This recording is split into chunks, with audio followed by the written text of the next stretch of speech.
ঢাকা শহরে যে কনসার্টগুলো হয়, মেয়ে ছেলে তো আলাদা ব্যবস্থা নেই, আছে সবাই দাঁড়ায় থাকবে আর মোবাইলে লাইট জ্বালায় থাকবে। নতুন করে খেয়াল করুন তো না, মাঝে মধ্যে তো ইন্টারনেট আসা আপনারা দেখেন না? হ্যাঁ, একজনে টন টন টন করে গান গায়, সবাই মোবাইলে লড়ায়, ওই যে ই দিয়ে বাতি লাগায়, ঠিক না? ঠিক কিনা? হ্যাঁ ঠিক। তো আপনি দেখবেন ওখানে ছেলে মেয়ে উভয়ের উপস্থিতি প্রচুর, টিকিট পায় নাই, পাড়াপাড়ি করতেছে, আর্মি পুলিশের পিড়ায় লাইন ধরতে পারতেছে না, মানুষ আর মানুষ।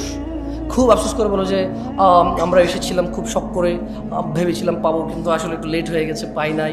খুব শখ ছিল ওনার গানটা শুনবো, খুব শখ ছিল ওই মহিলার সাথে একটু ড্যান্স করবো, কিন্তু আসলে পাই নাই। বলে না, আপনার লজ্জাও লাগে না? বলে যে ও নর্তকী ডান্স দেখতে যাবে, খুব আফসোস টিকিটটা পায়নি, খুব আফসোস। বলেন তো, মিউজিক শোনা হারাম না হালাল? নাচ দেখা হারাম না হালাল? কে জানে না? একজন হাত তোলেন যে এটা জানেন না।